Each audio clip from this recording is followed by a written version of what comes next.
Welcome to Caffeine and Conundrums. Hi, my name is Rick. Hi, I'm Knowles. Hi, I'm Rex. And ngayong araw, tayo ay nandito sa Nate Nate's Station. Station. Okay, thank you Nate Station. Thank you so much, ating Nate. sponsor for the first this day?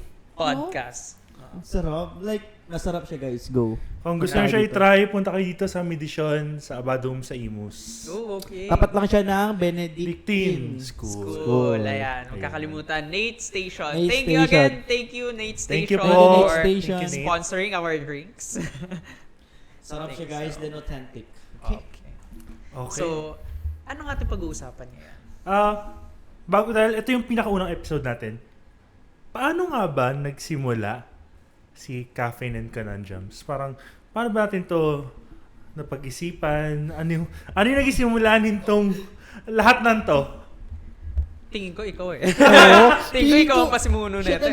talaga, no? Sa pagkakaalala ko, mga kaibigan, nagsimula to, parang, sa akin nga, Sayo. sa akin nga, na parang, nag-iisip nga ako na dahil nga madalas tayo nagkukwentuhan sa mga coffee shop, ng mga tungkol sa buhay, tungkol sa personal growth natin, individually, parang, bakit hindi natin siya i-record?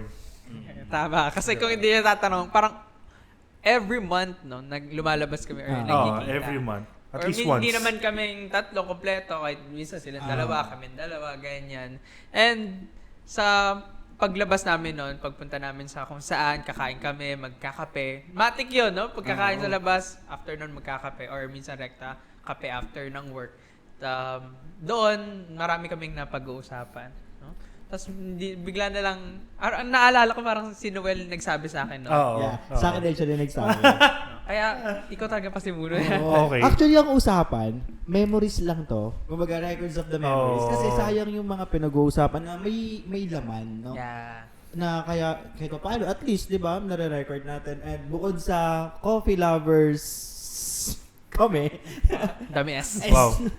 And ito siya talagang pasimuno kung bakit nag-start yung podcast na to. Caffeine and Conundrums. At bakit nga ba Caffeine and Conundrums? Bakit nga ba? Caffeine, no? Kanina, sino ba nag-ano nito? Hindi ko Kanino pangalan ba to? Kanino ba to?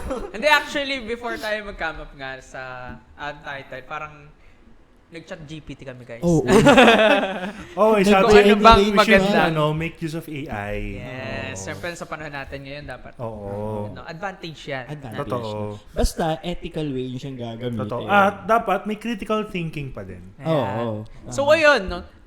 Humingi kami ng suggestion sa ChatGPT. ChatGPT. Kung ano yung magandang title ng podcast namin. Siyempre, una, pinagbasihan namin, no? Saan ba kami laging nag-uusap? Saan ba kami laging nagkikita? Of course, sa Yes. kapihan. No? And doon na makikita, no, bakit yung sa title natin is, nandun yung, tawag dito, paano ko ba masasabi yun? Kasi yung caffeine, no, something that is related Oo. to coffee shops, gano'n. No? Coffee in Parang, general. madalas nag-uusap tayo, or palagi hindi madalas, over coffee talaga. Parang, kaya nandun din si Conundrums, kasi nga parang, minsan pag may problema tayo, di ba, pag okay. napag-uusapan natin yung, kunyari, personal struggles natin, sa work, or nung nag-aaral pa tayo, parang, matik yan, kape tayo, tapos, nandun pag-uusapan na lahat. So parang, kaya siya naging Caffeine and Conundrums. Pero baka ma-confuse sila. Ano ba talaga yung meaning ng conundrums? Dahil dyan, Dahil dyan, si Mr. Rex, Tignan nga natin. pakitignan Tignan nga natin. yung meaning. Pero- bilis ng ano dito, data sa Nate Station, ha, guys. Guys, punta kayo dito. Ang sarap, Naka-Globe no? kayo, naka-TNT, naka-dito, 5G kayo dito, guys. Kasi, maganda yung place and then, masarap yung mga kafe. Mga Coffee. kape. Okay, yan na-search ka na. Anong sabi? According to the Legit yan, dictionary. ha? Galing sa dictionary. Okay. Merriam-Webster. And Uy, sa Oxford lang. Oxford, mas mataas. No? Conundrum. A confusing and difficult problem or question. Oh, mali ako. Alright. Mali ka. Mali ako. Pero okay Kasi lang yun. Ganun yun talaga. nga, di ba? Parang kapag nagkakape tayo, together with our friends, siguro naman na-experience yun na rin yan, di ba? Kung sa mga pagkakataon na nagkakape kayo, dun kayo naglalabas ng mga rants nyo sa life, mga problems, ano yung kinaharap nyo sa kasalukuyan. And minsan, dumadating pa tayo sa point na kung saan-saan na napupunta yung usapan natin, then napapatanong na tayo dun sa, minsan wala namang relevance sa life natin. Pero, ang sarap pag-usapan. Kasi katanong-tanong nga naman, no? Like for example, ano bang nauna? Itlog o manok? Oh. Mga gano'n. Okay. Okay. Diba? Totoo. So, doon nanggaling yon. No? So, caffeine and conundrums. No? So, while having our drinks, of course, pinag-uusapan namin yung mga random things about life, about experiences, no? Yung mga karanasan namin. And yun yung gusto naming matatak, no? Na kumbaga branding ng podcast namin. It's all about our experiences na we would like to record, of course, para memories namin bilang mga magkakaibigan. And at the same time, may share na rin sa inyo. Kasi these are not just experience na kinakwento namin. Kumbaga, nagiging testimony siya. Kasi naranasan natin. Hindi lang naman siya kwento lang na gawa-gawa. Kumbaga, naranasan siya, no, ng isang tao. Totoo yun. At saka, parang hindi man tayo pare-pareho naging mga experiences, pero meron tayong aral na napupulot doon na nagagamit din natin sa mga, kung nasaan na tayo, individually. And yun din yung parang gusto namin i-share, na baka kayo din matulungan nun, or may mapulot din kayong aral, sana, Yeah. sa mga napag-uusapan namin, no? Actually, for being specific, yung mga experience ito is about bukod sa life as general. We also experience nung life as a family, Yes. differences ng namin, ng families namin, struggles and such. And then yung college days namin and until graduate kami. Ano pa yung experience natin na baka makatulong sa kanila? Yeah. 'Di ba? Yun yung possible na ma-share namin. Although we have different kinds of experience, but sometimes we have similarities, Paano ba makakatulong sa yung course mong kinuha sa college, pag graduate ka, ano bang possible work mo? Yeah. Yun yung gusto naming experience na gusto naming i-record, hindi lang memory, kundi para din sa mga nanonood. Yeah. Tama. So, since nasabi mo na nga naman, so, kamusta ba kayo after college? After college. Kahit literally after or parang habang graduating, diba? Yung literally term nila, diba? Graduating. Siguro, tanungin mo na natin isa-isa, saan ba kayo gumraduate? Saan school ba kayo galing? No? Ako, Saan kayo graduate? graduate ako sa De La Salle University. Wow, shout out. Dasma. Ako, medyo magulo ng konti, pero graduate ako sa Philippine Christian University. Dasma campus ako nag-aral, Oo. pero yung record ko nasa Manila. Manila. Wow. Wow. Pares pa ng taga-Dasma tong grabe. kasama ko. Nananap- Ako naman, graduate ako sa Makati. Wow. Sa, Wow. baka napuntahan nyo doon bandang Guadalupe. No, traffic yun. EDSA yun eh. Oo, traffic doon. It's Makikita yun. nyo yun doon. Graduate ako sa San Carlos Seminary. Wow. Sa Makati. Brother pala to. Brother, mabless po. So malayo, no? Everyday kaming bumabiyahe papuntang Makati and sobrang hassle ng biyahe namin. So ang pasok namin is 8:30 pero maalis na kami ng mga around 5:30 para pagdating sa Cavitex. Kasi mga around 6 or 6:30 pag naabutan ka doon ng mga ganong oras, wala na. Traffic, Hindi na kayo aabot sa first subject. Kaya umalis, dapat 5:30 nakalis na kami. Pag umalis kami ng 6, medyo deado na yun. Traffic na yun sa Cavitex, sa EDSA lalo, no? Pag duman kayo doon. So, yun yung college life ko noon. Kasi Makati, unlike na Dasma, no? Kayang behin ng ilang minuto, no? Pero doon sa tagal, 1 oras or more than. Isang oras din ang Dasma, ha? Pero Kuya Rex, sabi mo kanina, di ba, saan ka, Guadalupe? Ngayon, Kuya Rex, saan ka na ngayon? Kumusta ka ngayon? I mean, after college. After college. So, ako ay graduate ng AB Philosophy. Wow, philosophy. Philosophy. Sa ulo, philosophy. Na pag sinabi natin graduate ka ng philo, usually, ang iniisip ng iba or karamihan na magtuturo ka, magti-teacher ka. Diba? It's either sa college or sa senior high.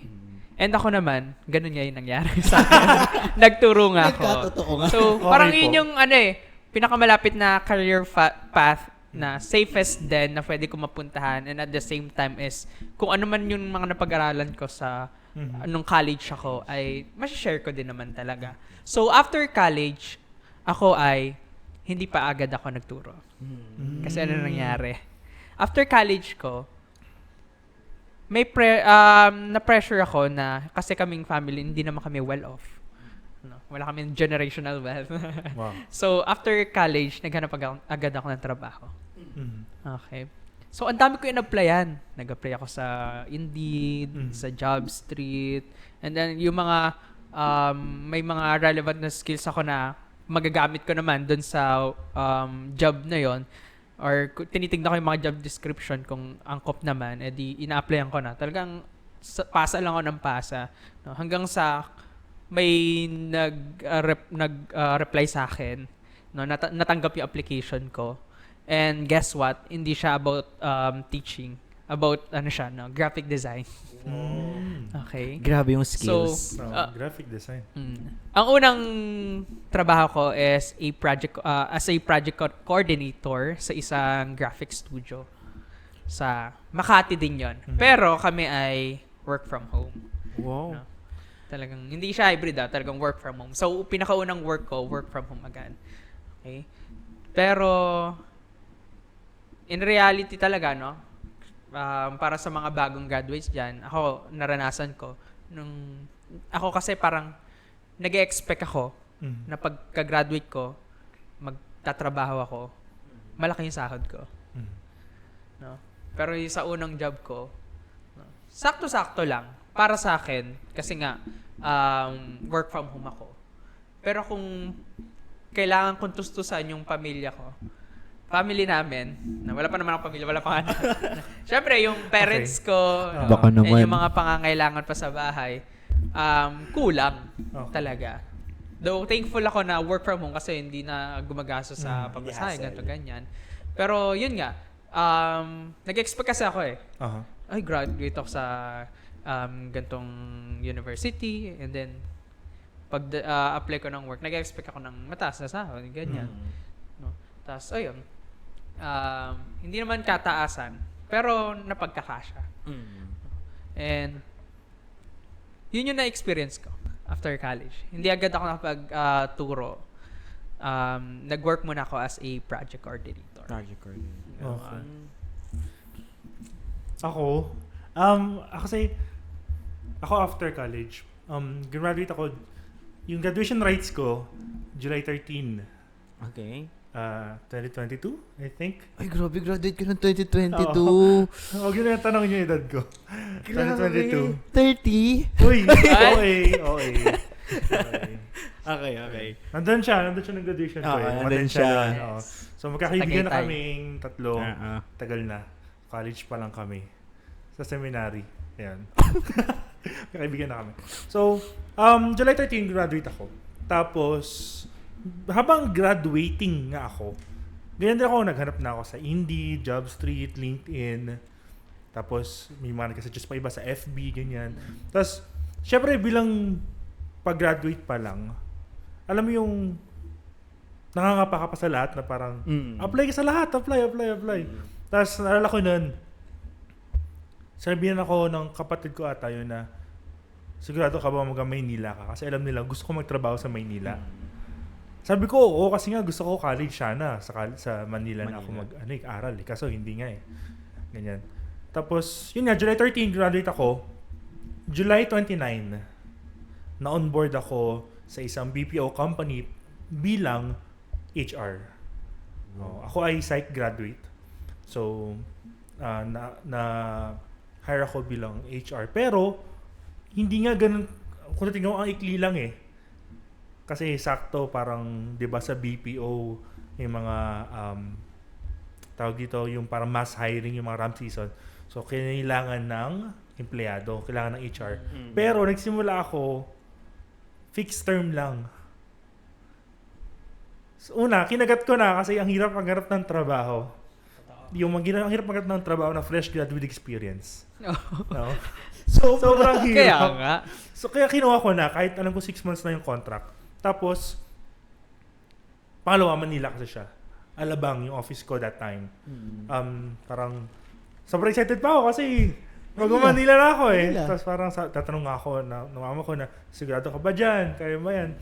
Noong una, parang naiinis ako na, bakit ba kina-question nyo yung kakayanan ko? Gusto ko naman to. Pero honestly, nung nandun ako, sobrang hirap mag-commute pa Maynila. Sobrang hirap. Grabe. Yung parang, iba parang yung, sabi na work-life balance na after 8 hours work, kung anong mga activities pa or before work, ganyan. Pero, hindi mo siya basta-basta magagawa kasi, lalo na kung nasa Manila ka nagkatrabaho, parang nag-work din ako sa Makati, may office kami doon. Grabe yung biyahe, parang 2 hours papunta, tapos another 2 hours pa uwi. So parang, no? yun lang yung sa akin na parang, Pagod yun. masaya siya, siguro dati nung panahon natin, ang cool niya tignan na sa Maynila ka nagkatrabaho. Pero, Yes. pero, Ang reality. sobrang hirap niya. Parang, hindi siya cool. Hindi siya parang, wow, social naman ito sa Makati nagkatrabaho. Or, Grabe, lala. 4 hours Oo. kasi. Isipin mo yung 4 hours, marami ka na magagawa. Oo no? naman. Diba? nalok pa dati, nung bago pa ako dyan, parang sabi ng mga kaibigan ko, wow, social, sa Alabang ka nagkatrabaho. Ganyan, pero deep inside, kung alam nyo lang. Hindi nila alam yung struggle. Kung alam mo. nyo lang. Ang ganda lang pakinggan na Alabang, Makati. Pero naisipan mong kumuha ng like Malapit. matutuluyan Oo, na malapit. naisipan ko naman yon. Pero kasi, hindi siya, for me hindi siya practical. Kasi, mas makakatipid ka mag-uwian kesa mag-dorm ka. Yes, mas nakakapagod siya. Pero kasi, kung meron kang kailangan paggastusan, meron kang sabagay, sinusuportahan, tiis-tiis na lang tiis-tiis, talaga, or parang- no? lalo na kung may personal goals kami gusto kong pag-ipunan, tsatsagayin mo kahit sobrang nakakapagod na kasi sobrang laki. Tinry ko na yan, kinumpute ko talaga yung magkano yung monthly na gastos ko para sa pamasahe at magkano yung magastos ko Baba. kapag nag-dorm na lang Nag-dorm ako sa ka. Manila. Yes. Kahit yung mga tawag din parang bed space ba? Bed Yung mga space. ganon. Hindi pa rin. Panalo ka pa rin ng uwian. Pero, talo ka sa pagod. Pagod. So parang mamimili ka talaga eh. Na parang, ikaw okay lang ba sa'yo na nagsisimula ka pa lang mag-dorm ka na? Kasi nga, totoo yun. Alam nyo, kahit sa Manila na ako nagsimula magtrabaho, ang sahod naman, hindi yan like, ako din, expect din ako na parang, oh Manila rate to ha. Parang Yes. mataas to. Pero nung nakita ko na yung parang compensation, above minimum, thank you pa rin naman sa company na yon. Pero, don't expect na yung talagang papaldo ka ng mga 30. Ganun. Ay, walang ganun. Sa totoo lang. Hirap. Hirap nun. Wala talaga. Ang layo sa expectation. Sobrang layo. Sobra. Pilipinas ka eh. Yung pagda-dorm, hindi siya, for me lang naman, hindi nga siya ideal sa akin Yeah. nung nagsisimula ako. Kasi nga, kailangan magtipid. Tsaka yun nga, sakripisyo na lang din. Pero, ayun, hanggang ngayon sa Maynila pa din naman ako. Pero, ayun, yun lang naman. Pero yung kung sa akin. iisipin mo, parang yung life mo na kaharapin after college, parang nagagawa mo na siya during your college days. Like for example, ikaw babiyahe ka, di ba? Totoo. Traffic. Di ba? Imus to Dasma. Daw magkalapit yan. Oo, grabe yung traffic. Grabe yung traffic. Hello pala. Ilang minuto. Pala. Ilang minuto kang... Ako, almost an hour din. Oh, 45 talaga? to 1 hour. Imus to From Dasma. here to Oo. school namin. Kasi lagpas kami ng SM SM. Palapala, Oo. tapos Robinson. Ganun. Puro traffic kasi yun eh. Katagal? Tapos may Oo. district pa. District Imus, traffic din. So, almost an hour din yung kailangan mo i-allot. Tapos yung building namin, that time lang naman, noon, dulo pa. Dulo so, pa. parang isa lang siya. Dulo, Lahat yung layo, parang pagkalaylay. oo. Although meron namang balik-balik din kung tawagin, yung sasakay ka. Pero kasi sayang 5 piso Oo, pamasahe yun. Oo, sayang din yun Dati, Kaya, lakarin malaking mo bagay na yun Yes. Pang dagdag pang kape ko na yun. Oo. Nilalakad ko na lang siya. Kita nyo naman, college pa lang, no? Sanay Oo. na. Kaping-kape na. Totoo High school pa lang po. Kaping-kape na to. So yun, grabe. Grabe yung pagod, yung sakripisyo after graduate, no? Pero yun, pero ako guys, yung story ko naman, ako kasi yung pinakabata dito sa grupong to. 20 years old pa lang po ako. Wow. Wow. Ano Nahirap pa ako? 18? Ay! Wow, magkabatch tayo. Magkabatch. Magkabatch sila, ako yung pinakabata. Kita-kita naman kung sino yung mukhang tatay niya. Siyempre ako yun. Sige. Pero yun, no? So, ako, pagka-graduate ko ng college, totoo, nakaka-pressure. Nakaka-pressure yung, saan ba ito papunta tong course ko? Ang daming nakakatakot. By the way, guys, graduate ako ng Psych, BS Psych, no? Si Kenuel, excuse me, graduate siya ng AB Psych. AB Psych, no? So, different kind of paths. Yun. So, ako, since BS ako, it's either, ang nasa thinking ko nun na, baka pumasok ako ng med. Mhm. Kasi BS ako eh. So, parang ganun. Sabi ko, baka hindi ako tanggapin sa HR or what? Kasi wala kaming HR na subject. No? Tas, ang expectation, normal, na mag-expect ka bago ka graduate ng mataas na sahod. Like, sabi ko sa sarili ko, ang taas ng tuition fee ko, ang mahal ng tuition fee ko, gusto ko sahod ko, 50,000 agad. Yes. Wow. Yun din, no? Ganun, di ba? Niisip mo kasi mababawi mo yun. Oo. Akala mo ROA ka na din. Pero hindi. Mm. Hindi pa ako graduate during internship ko pa lang, no? Pagkatapos ko pala ng internship, inabsorb na ako. Pero hindi HR. Kundi guidance. No? E di parang sabi ko, ayoko sa mga bata. Ayoko talaga sa bata, personally. Ayoko sa bata. Kasi nga, makukulit. Tsaka ang daming, alam mo yan, onting bagay, pero ganyan. Hindi naman sila in-invalidate. Kumbaga, hindi ko lang talaga siya in line. No? Kaya yon. So, tinanggap ko for experience kasi sabi ko, mabuti nang magkaroon ka ng foundation bago ka mag-apply sa iba. Like, hello, ang hirap maghanap ng trabaho pag fresh grad ka. Sobra. Maghahanap ka sa Indeed, sa LinkedIn, may nakalagay doon na requirements na 1 year experience sa ganitong trabaho. Tanda mo, fresh grad ka. Lagi. Sobrang hirap. Tapos, Grabe. Huwag ka ding mag-e-expect ng mataas na sahod. Totoo. Naalala ko, sabi sa akin ng HR namin, yes sir, yes ma'am ka lang pagdating sa sahod mo. Kasi wala kang karapatan mag-request agad ng sahod kung first job mo pa lang. Mhm. So yun, kahit pa paano naman, tinanggap ko as experience naman, so naging guidance, after nun, naging coordinator, na hindi ko din alam ba't ako naging coordinator eh. Pero yun, more likely, kahit pa paano, nasusustento ko yung sarili ko. Nabubuhay ko yung sarili ko. Wala pa po akong pamilya. Lahat po kami dito, wala pa po kaming pamilya. No? Yes. Pero ayun, sa awa at tulong naman ng Diyos, naging religyoso. Wow, amen. Pero ayun, kasi wala kang ibang kakapitan. Like, mahirap magtrabaho, oo. Nakakasawa yung routine. Gigising ka sa umaga, maliligo ka, magtututbrush ka, tapos bigla mo sasabihin, eto na naman. Oo. Eto na naman. Trabaho na naman. Same ng college. Oh, college, Oo. di ba? Pasok na naman. Pasok. Kaya Pero nga. ang Agay. pinagkaiba sa college is, pagpasok mo sa college, yun yung mga tropa mo eh. So parang Agay. kahit paano gagaan yung Oo. pag-aaral mo. Kasi pwede ka magkopyahan tayo, ganito Oo. ganyan. Kahit may exam, ganito ganyan. Pero pag nasa work ka na, iba-iba na kasama. May matanda, may bata, may masungit, may intermediate, parang Totoo. gano'n na hindi mo makakasundo, no? Hindi mo basta-basta magiging tropa. And take note, ito lang ang masasabi ko sa mga first mag-work, no?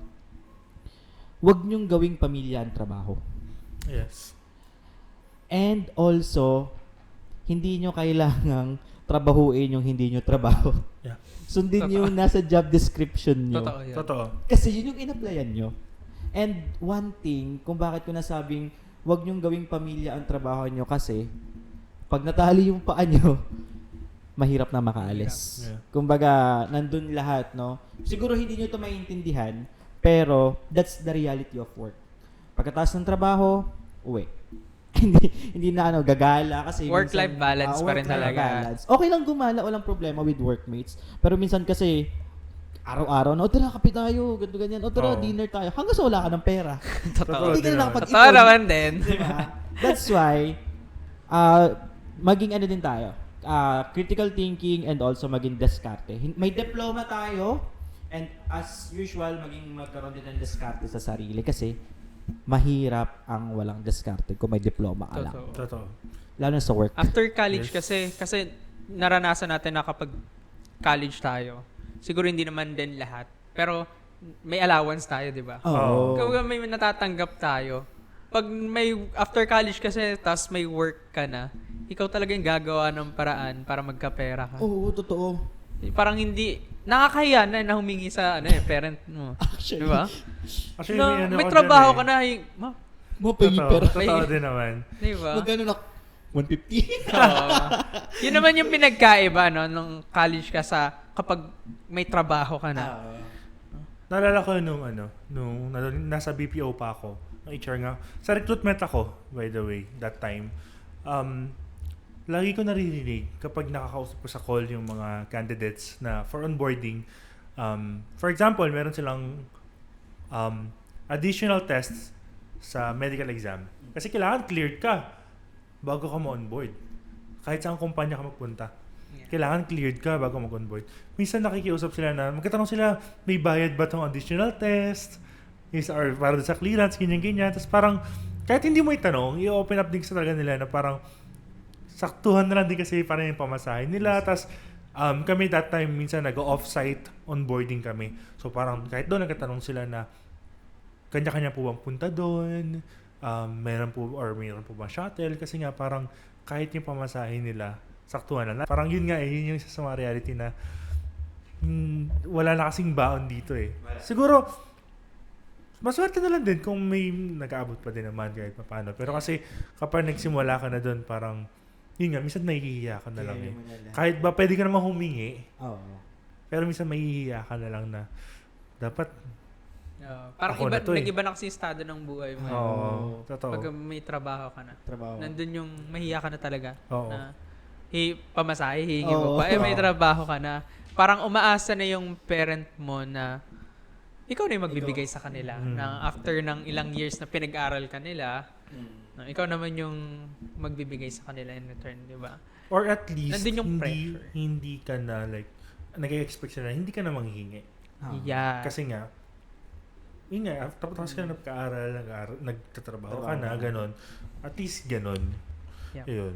Actually, ang hirap nun, pag sa first work kasi, kunwari, mag-a-apply ka, yun yung pinakamagastos sa lahat. Para sa akin, yun yung pinakamagastos kasi kukuha ka ng government IDs mo eh. Yun pa. SSS, PhilHealth, Pag-ibig, tapos TIN, tapos ang dami, kailangan mo din ng NBI. Totoo.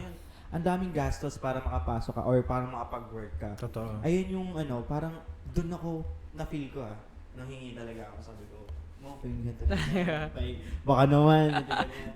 Pero after nun, siguro 15 days, kasi per cut-off yun eh. Per cut-off yun. Tapos per cut-off nun, kailangan mo tipirin yung pera mo. Kasi No, bago kasi ka baka sumahod. Kailangan mo makabawi din. First, di No? mo pala sa work. So wala kang wala kang baong, wala kang pera. Doon ako medyo nahihiya na. wala akong pera. Siguro doon ako thankful sa una kong work kasi work from home ako. Oo. Tsaka, hindi ako pinag-asikaso ng yung sa mga benefits, like SSS, Pag-ibig. Parang, pinag-work muna ako, tapos habang nag-work, inaasikaso ko yun. Inaasikaso. Online na lang din. Okay. Ganon. Yun. Kaya, Pero ano din yun, isa yun sa mga kaibigan ko na ginagawa ko mobile HR. No? yun yung parang nakikita ko na common sa lahat ng mga kaibigan ko, mas younger sa akin. Yun ang laging tanong sa akin, paano mag-process ng government ganyan benefits, statutory benefits. No? PhilHealth, Pag-ibig, TIN, SSS, parang saan ba dapat mag-apply, saan po kailangan pumunta pa sa opisina, kailangan ba ganito yung sa-submit, ganyan. Totoo Parang gets ko yan. din naman, gets ko sila. Na kasi siguro, dahil alam nilang may background ako sa ganun, parang kaya sila nagtatanong. Siguro yun din, yun yung maganda paghandaan din.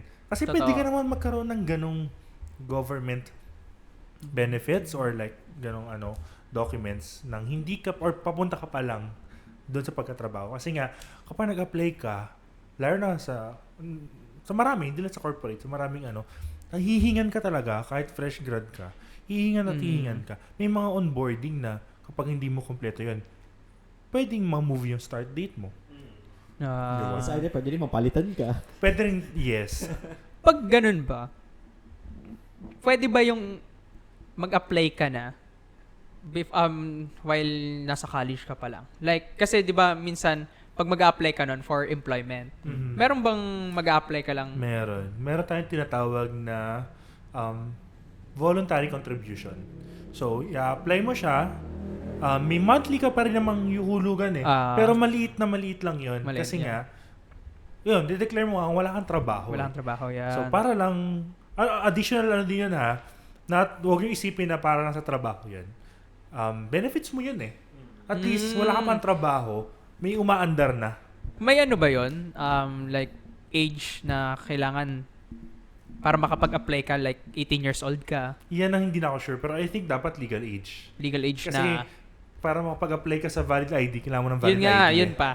Hindi ba? Valid ID, no? Kaya Isa- nga nag-a-apply ng tawag ito. Yun yung problema sa sistema natin sa Oo. Pilipinas, no? Kukuha ka ng valid ID, Pero kailangan mo ng valid ID. pero kailangan mo Kailangan ng ng valid hingian ka naman ng valid ID. Totoo. So, ano din, isa pang tip, make sure meron kayong PSA, birth certificate. Okay, hindi na NSO ngayon ha, PSA. Lalo na kung wala ka pang kahit anong valid ID, kahit yun. Sobrang halaga nun ng PSA. Oo. Hindi pa ata nila naabutan yung NSO pa dati. Sorry. NSO, Sorry po. Tapos Tas yung- naabutan nila NSO na papel. Yung Pinapasa sa PSA nga, pwede mo nang kunin yun. Oo, Or oo. online, pwedeng online siya. Yeah. Pero ano din, ako based on experience, tanong nyo sa mga magulang nyo, yung local copy ng birth certificate. Kasi ako ang nangyari sa akin, nagkaroon ako ng problem, medyo malabo na yung PSA ko. Yeah. Bago yun bagong request ko yun, pero hindi na masyado mabasa yung name ko. Ang hiningi sa akin is si local. Local. Yung luma kasi ano pa yun, color green pa yun. Yun yung talagang original na Yung ba yung local? Oo. Yung color green, di ba? Yes. Yeah. Yun yung Oh, malinaw yun nga. eh. Oh, wag niyo wala yun kasi Yeah. isa lang yun. So, Ako kasi, ganun din. Matagal na kasi nung elementary pa nga lang ako kasi varsity ako, elementary pa lang. So, kailangan yung NSO. Ngayon yung NSO ko, ang labo talaga. Labo. So, matik yun kapag nagpapasa ako, kailangan ng NSO, kasama na yung local, Local copy. copy ng Kasi birth nandun yung malinaw. Oo. Yung color Kailangan green yun, kailangan yun. Oo. Pwede yun.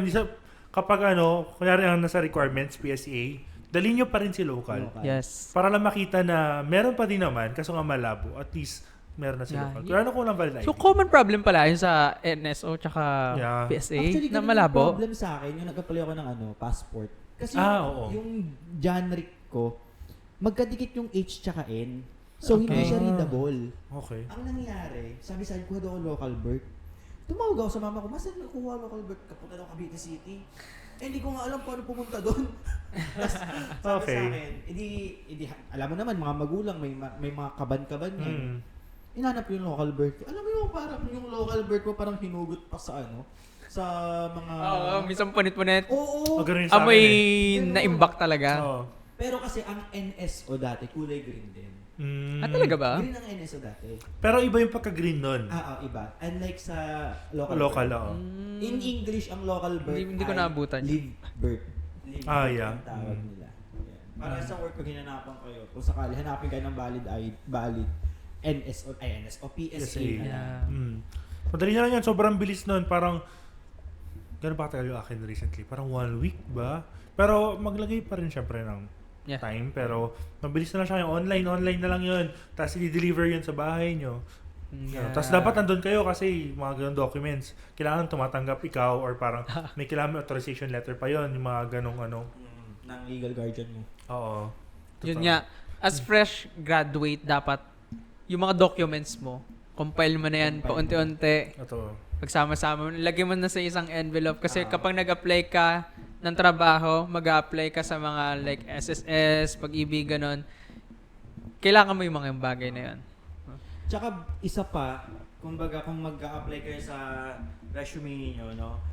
If hahanapan kayo ng dean's lister niyo, mga certificate niyo, and kasi yun lang ilalagay mo sa resume mo kung Oo, wala ka pang the experience first sa time. work eh. Yes. Yung ilalagay mo mga na-attendan mong seminar, yung mga achievement mo like yung ayun na certificate sa Yung mga intern. event. Oh, yun internship. Internship. Yun yung ilalagay mo. Tapos pag sa mga graphic arts naman, usually portfolio na Yes. may mga IT, di ba? Yes. Mga portfolio, hinahanapan sila mga design nila. Kaya ngayon pa lang, kung first year ka pa lang or patapos ka na, compile mo na yung mga kailangan mo kasi mahirap maghanap kung saan mo nalagay yung mga certificate. Totoo. Totoo. Tapos maghahanap ka pa ng online, saan ba yung ano ko dito, yung certificate ko, sinend sa akin yung sa Gmail, mga Totoo. ganon. Kaya compile mo na. Tsaka huwag kayo gagawa ng resume na colorful, ha? Yung mga nakikita nyo sa online na mga ano. Yung mga templates sa Canva. Please Wala, lang. guilty ako dyan. Uy, guilty din ako dyan. Diba? Pero totoo, yung Please resume lang. ko, Please template lang. sa Canva, pero in-edit ko. Oo, okay. Ah. Actually, kasi ako naman pwede ka kumuha sa Canva. Ang dami nilang template. Nagigilty Pero ako. huwag yung, Pero, inano wag ko naman siya. kasi Oo. may nakikita akong template doon na Sobrang parang... colorful. Oo. Pero as HR, anong dating sa inyo nun? Anong dating sa inyo ng Oh my God. resume na ganon? And ano yung masasabi mo na parang ideal resume? Kadiri. Parang sinabi, at well, parang to clear things up, hindi ako recruiter. Hanggang ngayon, hindi naman ako naging recruiter, so hindi ako nag-interview. Pero, when I was in the BPO, nakakakita ako, or isa yun sa mga sinasubmit yung resume. So, nakikita ko yung mga resume. Parang, minsan kasi, pag syempre, nakikita namin, napag-uusapan namin yun, na parang, alam mo kasi kapag marunong gumawa ng resume yung tao. I mean, maliban sa, I don't know kung lahat ng ano to ha, lahat ng courses to ha. Pero kasi, napag-aaralan yun sa somehow. Sa senior high. Senior high, Medyo ano pa eh. Actually, high school. High school meron High na. school, di ba? Not to break anything up, pero alam nyo yung, nalala ko yung mga resume ng high school. Hindi pa din eh. Kaya, Hindi pa rin talaga. Pero this may foundation ka. At least may idea ka na. May idea ka na kung ano ilalagay mo. Oo. Huwag niyong gawing essay writing competition ng resume. Kung kaya niyong gawin ng one-pager yan, yun yung Yun best. yan. Yung pa. Kahit sabihin nyo na ngayon hindi na uso ang face-to-face interview, gusto ko lang paalala kapag kayo nagkaroon ng virtual interview on camera yon, mas mahirap nga ang virtual interview. Totoo. Kasi dapat tahimik yung lugar. Maganda yung maayos yung background. Parang kahapon. Stable. Parang kahapon Stable lang yung- Naka-interview ko lang kahapon. Oh, diba? Virtual lang. Dapat maayos ka kasi doon pa nga lang, maradali ka na. Na parang hindi alam mo yun, kasi iisipin, hindi ka prepared. If you want this job, you come prepared Yeah. kahit virtual to. Ganon. Kumbaga, may nakita lang ako sa TikTok na parang, I forgot anong gen letter, na parang, kapag ini-interview sila ngayon, parang entitled na masyado kahit fresh grad. Guys, alam ko lang, mas prone yun sa hindi kayo matanggap. Lalo na pag tinatanong na what is your expected salary? Totoo. Tapos, Gusto ko po 50,000. Tigas grabe. ng mukha mo. Walang ganon. Tigas Walang ng mukha ganon. mo. Ang maganda dyan, ang tip ko dyan, kasi tinatanong talaga kung ano yung expected Oo. salary mo. Nag-apply ka doon sa job na yon before, alam mo na rin na may interview ka. Oo. Before pa lang na interview, mag-research ka na. Oo. Kung magkano ba yung salary ng Fresh grad. isang fresh Usually. grad na ganun yung ina-applyan na job. Di ba? Totoo yun. Unless may experience ka, pwede ka Totoo. Oo naman. mag-request. Yes. Pero kung fresh Actually, grad ka, pwede ka na naman. mag-demand. Ayun, demand. Request Kapag, tuloy demand. Ang pag may tamang experience ka na. Huwag yung gusto mo. Naalala ko kasi, expect yun nga sa sabi ko nga, 30K. kahapon, initial interview ko, doon sa in-applyan ko na full-time job. Kasi ngayon, puro part-time na lang ako. Tapos, very siya, sobrang layo sa na-practice ko na profession, which is teaching. Tapos, before interview ko, nag-research na ako ano bang ginagawa doon sa yung ni-research ko na yung job description, ano yung position na in-applyan ko. And at the same time, yung salary. Ganyan. So, kaya, kasi parang alam ko na kasi hindi lang naman ito yung first time na interview ako. No? Tapos, sinabi ko yung expected salary ko. Pero may basis ako. Mhm. May ako. Kaya, kumbaga, wala rin naman sila nasabi kasi based on naman yun kumbaga, yun na talaga yung expected salary sa na yun. Totoo. Parang actually, agree ako dyan. Parang, actually na sabi ko, if you want the job, you come prepared. Yes. Kasi, hindi lang to sahod ha. Like, you search ano meron sa kumpanya. Sasabi ito sa mga kaibigan kong fresh grad na parang, alamin mo kung ano meron sa kumpanyang yon, ano yung values nila, mission and vision nila. Ang corny man pakinggan, pero gagamitin mo lahat yon sa interview. Lalo na kapag tumuntong ka na sa final interview, kailangan mo lahat yon. Kailangan alam mo. Kung hindi mo naman kailangan alam na ang CEO po ng kumpanya to ay sige ganyan. Yeah. Nagsimula po to noong 19, ganyan. Hindi Kokotongan ka nila. Hindi naman ganun. Pero at least, alam mo lang, for example, mag-a-apply ka sa bangko. Siyempre, alam mo yung job description na ina-applyan mo. Alam mo kung kamusta yung bangko na yun. Parang expected salary nga. Parang ano ba yung parang salary range ng mga ganong empleyado, ganyan. You come prepared kasi kapag nakikita ng HR or ng hiring manager nyo na pag sa interview pa lang, prepared kayo, minsan di maiwasan mag-stutter okay lang naman. Pero yung prepared ka, alam mo sa utak mo yung sinasabi mo at confident ka na gusto mo to kasi ipinag-aralan mo to. Manatanggap ka naman eventually. Pero, gusto ko lang yung sabi, ito realistic lang. Parang kung hindi kayo sanay sa rejection, ito na yun. Kasi, kahit ba kung babalikan, parang ilang 2 weeks lang nagkaroon ako ng trabaho. Pero again, graduating pa lang ako, nag-a-apply na ako. Hindi ko na mabilang kung ilang beses ako na-reject. Hindi lang sa email. Kung anong company man yon, tinawagan talaga ako. Okay. Wala pa ako, hindi pa ako nag-initial interview Or nag-initial interview na pala ako. Tapos tinawagan ako na parang, sorry na hindi ka na move forward, ganyan. Next time, try to ganyan. Parang, ganyan, I mean, thankful naman ako na sinabihan ako na hindi na ako mag-move forward. Pero parang, nabigla ako na true call. Na parang, kasi ginto ko sumagot sa interview, ganyan. Parang, okay po. Okay, parang nagugulat lang ako. So, ganun levels ng rejection ang pwede na matanggap. Parang, palakasan siguro ng loob din. Na parang, nag-fail, hindi ka nakapasa, try again. Kasi, sa process ng onboarding, hindi porket nag-interview ka na, pasok ka na. Pagka initial mo, meron pa yung mga assessment, meron pa yung second, minsan final na, minsan may second pa, final interview. Pagkatapos ng final interview, nakapasa ka na, hindi pa tapos na lahat. May panel pa ata, Hindi lang yun. After ng interviews mo, meron ka pang onboarding process.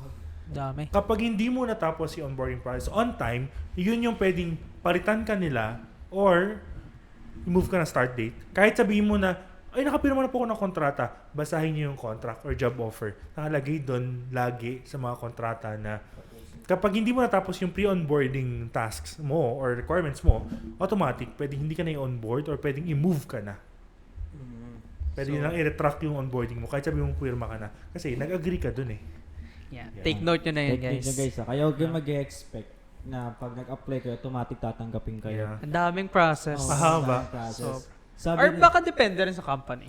For me, ang masabi ko dun, ganun sa Pilipinas. So mag-ready kayo, guys. Mag-ready I-ready kayo, nyo talaga yung sarili nyo. Aside Totoo. sa mga documents, i-ready nyo yung sarili nyo. Yun nga, sa rejection, sa haba ng process, ilang interview yung pagdadaanan mo. Hindi porket nakakuha ka na doon or nakapag-initial interview ka na, pasok ka na doon sa company. Hindi, ang dami pang pagdadaanan. So, actually, may technique. Hindi ko alam, i-share ko lang yung personal experience ko during job hunting. Kasi, sa Lasal, meron kaming tinatawag lagi na career Fair. fair. career fair. Fest yung sasabihin ko. Pwede rin naman. Mga booth yon na mga company, halo-halo yun. Yes. So, ako kasi takot ako sa rejection dati. Promise, ang sakit i-reject. Like, sasabihin sa'yo, sorry, hindi kayo qualify sa ganitong position. Yeah. Alam mo, ginawa ko para maibsan ko yon. Nag-apply ako ng marami. Technique yun, guys. Promise. Alam mo yun, para kahit paano ma-compensate yung nararamdaman mo. Uy, tanggap ako, tapos yung isa hindi ka tanggap. Tapos, ang gawin mo, tanggalin mo yung mga na-reject ka. Pag sama-samahin mo yung tinanggap ka, tapos doon ka mamili, di ba? Lamang ka dun Totoo. Ganun yung technique ko para lang hindi ako malungkot na kapalit-palit ba ako? May kulang Hindi ba ako sapat? Hindi ba ako sapat? Parang gano'n. Kasi, syempre, mga fresh grad, mayayabang ay kumbago. Galing ako sa ganitong universidad. Dapat mataas ang sahod ko kasi malaki yung tuition fee ko. Hindi. Babalik tayo sa reality na kahit may Latin honors ka, kahit na mataas yung grades mo nung college ka, pagdating mo sa reality, sasampalin ka talaga. Like, may Latin award ka, summa cum laude ka, magna cum laude ka. Pero, pag nandun ka na sa work, magugulat ka yung pagiging summa cum laude mo, wala yan. Sasampalin ka ng mas bata sa'yo, kaya ng superior mo. Kasi, hindi ka pwede magyabang kasi wala ka namang experience sa field na yon, no? Hindi mo kailangang ipagkalandakan sa buong mundo summa cum laude ako, dapat mataas yung sahod ko. Hindi. Yeah. Aanhin mo yung summa cum laude mo kung hindi mo alam yung trabaho ginagawa mo, di ba? Kaya Totoo. yun. And isa pa, lastly, once na nag-work na kayo, no? Sa first job nyo, huwag kayo agad mag-e-expect na lahat ng gusto nyo matutupad. Mabibili nyo si ganito, mabibili nyo si ganyan. Hindi. No, makakapag-ipon ako ng ganito, makakabili ako ng sasakyan sa first job ko. Sobrang imposible. Labo, no? Kasi, depende na kung magaling ka sa pera. Pero kasi tayo guys, may tinatawag tayong pleasure side eh. Kumbaga, hindi naman pleasure na, yung iniisip nyo, hindi. Kumbaga, pleasure na gusto mong bilhin, Yeah. materialistic, gusto mong Yung reward mo ba Oo, sa sarili reward mo? Doon ka mapapasabi na, deserve ko ba to? Ganyan. Yung pagkakape, pag-Shopee, ganyan. Or pag-order ng kung ano-ano. Doon mapupunta kasi nga kailangan mo na i-satisfy. Siguro I believe sa second work o kaya sa second year mo sa trabaho, doon mo mamamanage yung pera mo. Pero based on my experience kasi, first work is the parang bonus mo sa sarili mo na lahat ng hindi mo nakuha nung college ka or nabili mo nung college ka kasi wala kang sapat na pera. Depende na lang kung privilege ka. Yeah. Doon mo masasabi na mabibili mo, masasatisfy mo yung sarili mo. Talaga. Pero, in the second term, marirealize mo rin na kailangan mag-ipon. Yeah. No? Although nakukuha mo yung nakapagbayad ka ng bill, ayun yung mabigat, isa pa pala. Mabigat yung pagbabayad ng bill. Kasi once na may work ka na, sasabihin sa'yo ng magulang mo, Nak, ikaw muna sa Ambag kuryente. ka na. Nak, ikaw muna sa internet. Nak, tulungan mo naman kami sa Totoo tubig. yan. Ganon, no? Wag kayong wag niyong sabihin na ako na lang palagi, hindi. Hindi sa responsibility natin 'yon, no? Kumbaga at least kahit paano magkaroon tayo ng kusang gawa. Kasi nakatira tayo doon, wala tayong binabayaran sa bahay, Totoo. di ba? Kung nandun ka pa rin naman nakatira Oo, din. kung doon ka pa nakatira, Gumagamit ka naman ng tubig, kuryente. Nakikikain ka. Oo. Diba? Kahit paano May tagalaba ka, may tagaluto. At least hindi ka na tagapal. Alam mo yung pal, guys? Palamunin. Hindi ka na palamunin, no? So yun. Yun lang naman, huwag kayong ma-discourage pag hindi ka nakapag-ipon. And pangalawa, hindi nyo kailangan i-down yung sarili nyo kasi mababa yung sahod nyo. Sa tagal ng trabaho, tataas yan, depende sa experience mo. Yun lang. Sa sahod naman, actually, may, though mababa, or below minimum, Yeah. na sa iniisip natin na kung anong minimum. Pero nakikita ko naman na sumasapat yun kapag tama din nating nagagamit. Totoo. Yes. Management. Kaya, kailangan talaga ng financial literacy. Oo. Yeah. Importante yan. Hindi ka puro luho. Oo. Yeah. Though, wala namang masama na binibigyan natin ng reward yung sarili natin. Deserve Pero, sa unang taon talaga natin, lalo kung first job natin, tiis-tiis. Yeah. Okay. Pero kung ikaw yung tao na ma-side hustle, go. No? Grabe yun. May mga ganun eh, no? Na may full-time job na sila, tapos may side hustle. Siyempre, sa hirap ng buhay ba naman sa Pilipinas, hindi sapat na may isa ka lang trabaho. Sisipag na mga ganun, no? Gusto ko ma-experience. Suma-side hustle, no? True. Masagi ka palagi. Ay, mali. Sideline pala dapat. So, kailangan yan. Actually, Yeah. hindi nga lang sa Pilipinas, sa ibang bansa, Oo. talagang dumodoble sila ng trabaho. May kakilala ako, taga-ibang bansa, nag-aaral siya. Tapos, Okay. may dalawa pa siyang work. Wow. Like, Sipag. grabe. Like, alam mo yung dedication niya, kahit nag-aaral siya, may work siya dalawa. Sabi ko, grabe. Kung gusto ko man siya tularan, pero hindi ko kaya kasi. Ang hirap. Paano nila Ito, ang ginagawa hirap. yun? Ang hirap. Pero ganun talaga siguro ang buhay pag parang may Yes. pangarap ka and Yes. may goal ka talaga sa Yes. iyo. Gagawin mo lahat. Kapag din, in interview, no, especially sa mga first time na maka-experience initial interview or nasa final interview ka na, just be you. Be confident. Be confident. No? Minsan nga kahit napapataglish ka, pero kung alam mo yung sinasabi mo, Oo. tsaka confident ka, at may laman, no? Parang, hindi naman din, may mga company kasi na, Ba't ka ba natawa? I think Yung ano I think depende ha. Depende nga sa company. Depende, ha? Kasi kami, nasa school setup kami. Ah. Nandito lang kasi kami, basta Oh, Ito lang kami. Kayo kasi gano'n, no? Tapos ang building Di, uy. Kumbaga, Mataas na ka-build kami. may mga ganun kasi, yung dahil sa ang galing nilang magsalita, though Taglish, hindi mo parang hindi mo narinig na, ay, nagtagalog pala siya, ganon. Kasi ang galing niya magsalita. May mga ganon. Pero, mahirap yon and it takes a lot of practice para magawa yun. Ay, hindi noticeable na may sumusundot ka ng Tagalog. Kasi tuloy-tuloy ka pa rin magsalita. Ganon. Tsaka confident ka sa sinasabi mo. Alam mo, and may laman yung sinasabi mo. Yan. Experience ko yun. Alam mo, kunento ko sa'yo. Alin doon? Yung first na in-interview ko, tapos na-reject ko, ako mismo nag-reject. Kasi, Naalala ko yan. Yung kasi hindi ko trip yung trabaho. Okay. Naalala ko yan. Yung in-apply ko, ang laki talaga ng sahod. Kahit ako nagulantang ako eh. Isipin mo hindi ko naman sasabihin yung company. Kumbaga, 16K allowance mo pa lang. Paano pa kaya yung sahod mo, base pay mo doon? Ganon. Binento ko sa kanya. Tapos, pero hindi ko kasi gusto magbebenta-benta ka eh. Parang gano'n na. Hindi ako in-marketing. Tapos, malaki. Sobrang laki. Siguro, kung tinuloy ko yun, yung base pay na nasa 25. Tapos kung tumagal ako, pwede umabot ng 30 yung sahod ko. Tapos, nung ini-interview ako, yung sabi mo nga yung English, unconsciously, napapataglish ka talaga pag sumasagot ka. Pero, hindi lahat Taglish, kumbaga straight English. Tapos ako, syempre may script ako doon sa gilid, virtual yun. okay. Hindi naman totaling kumbaga guide ko lang, hindi siya yung literal na script ko. Ito yung dapat ko sasabihin, ganito, ganyan. Kung kunyari, may pag tinanong, how did you find our company? So, sasabihin ko lang, nasa school fair, may career fair, ganito, ganyan. Tapos yun, tuloy-tuloy. Tapos habang ina-assess ko, ayun yung company na sila yung nag-adjust sa akin.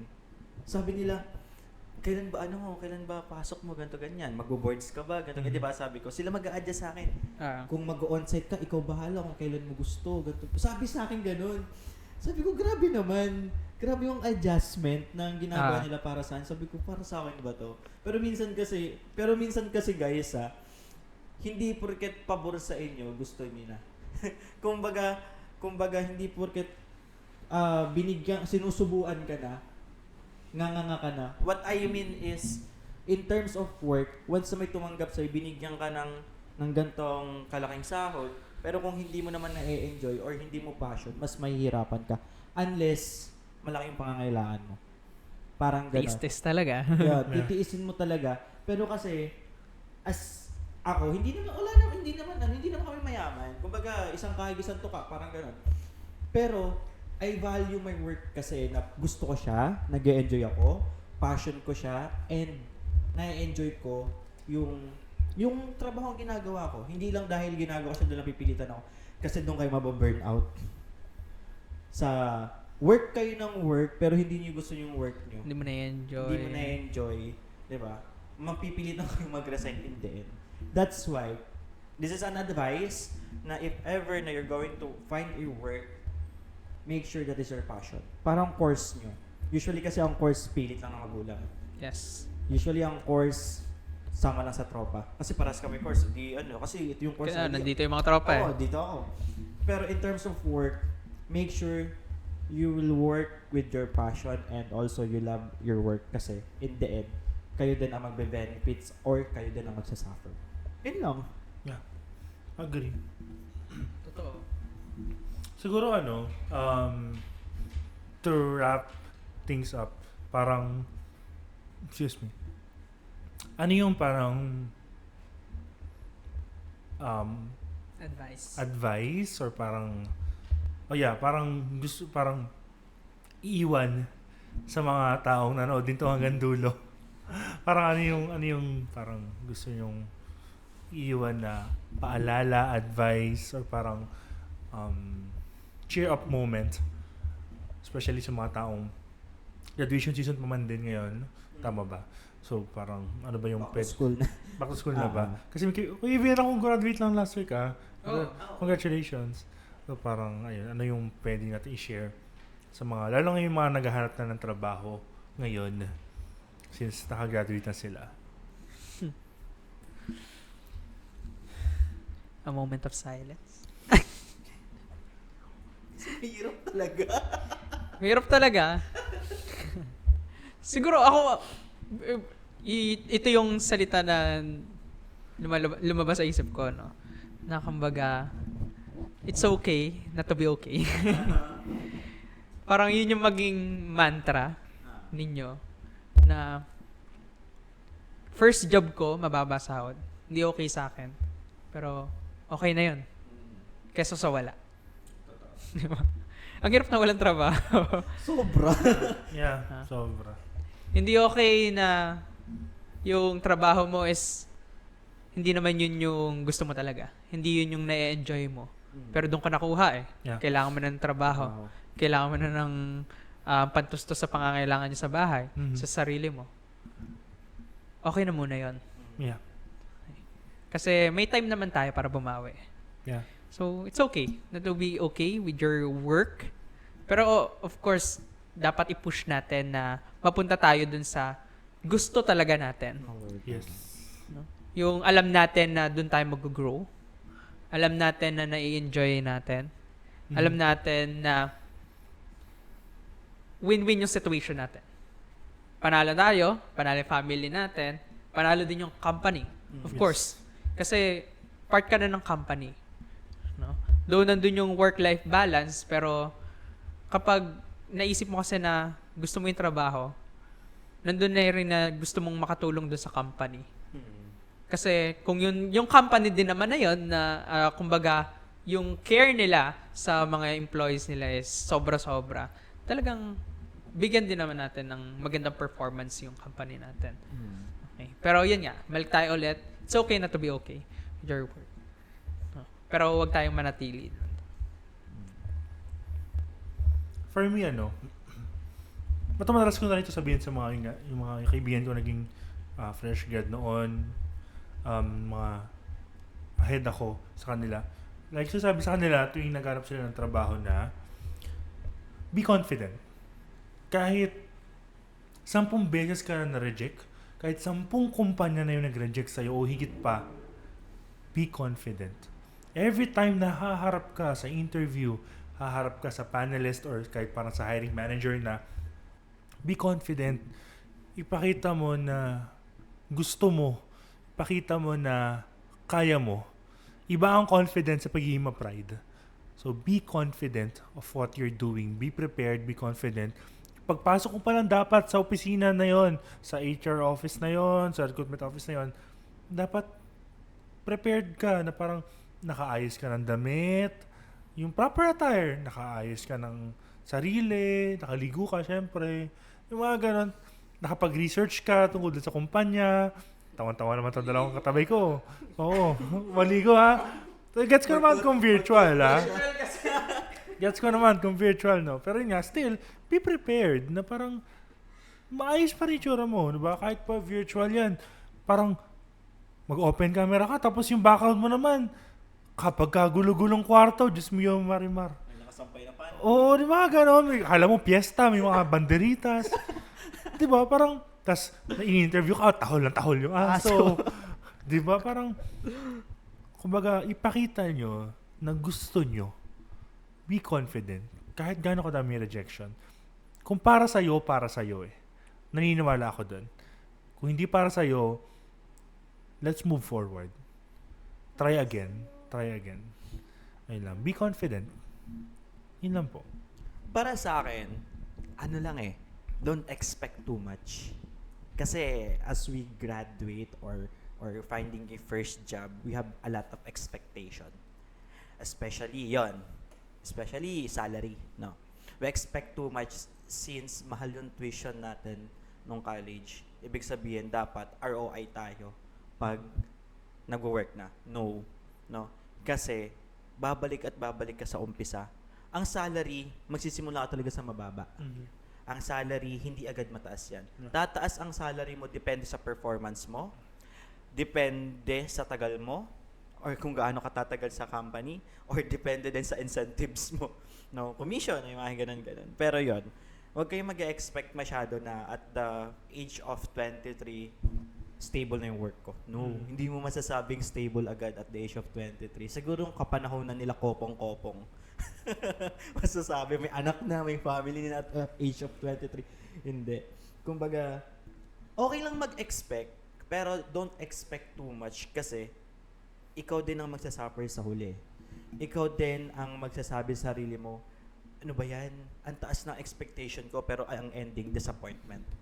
Sa work, sa pressure sa buhay, and also, about sa pressure, just keep going, no? Believe that you can do the work that you apply. Hindi mo kailangang makinig sa mga sinasabi na, kunyari, sabihin natin call center. Kasi usually ang daming stigma sa call center eh. Ang daming sinasabi, call center ka lang? Guys, mahirap ang trabaho ng call center kung alam nyo lang. Yeah. Ang nakasalalay sa kanila ay yung body clock nila at saka yung pagod, no. Yeah. Hindi sila call center lang, no. Kaya lahat ng trabaho mahirap, no. Basta wag kayong mag-i-illegal. Nakakayaman. pero ayun nga, no. Wag kayong mag-expect masyado sa mga mapupuntahan nyo. Sa graduate, hindi porket graduate kayo ng Latin honors is ibig sabihin priority na kayo. No. May process po kayong pagdadaanan and lahat ng empleyadong nag-a-apply may process, no. Hindi yan basta-bastang makukuha na parang inabutan ka ng kanino. Paghihirapan mo yan at walang shortcut. Depende na lang kung may backer ka. Depende na lang kung may kapit ka, no. Which is sana makonsensya ka naman. Kasi maraming nakapila, maraming naka-line, pero mas mauuna ka. And mas may kailangan nila kaysa sa'yo. Pero yun lang, that's my advice. Don't expect too much, lessen your expectation, but somehow expect din. Yun lang. Okay po. So, dun natatapos ang pinaka-unang episode ng aming podcast. Again, thank you, Thank Nate you, Station, Nate Station, the for the sponsor. coffee. Maraming salamat! Assalamualaikum. Thank you sa inyong panonood. Maraming Kung may mga salamat. questions or may mga katanungan kayo na Comments. gusto nyong mapag-usapan Oo. namin, Comment comment below. down below. Comment down below? Comment Down na, below pa? Ay, Basta message na lang kayo.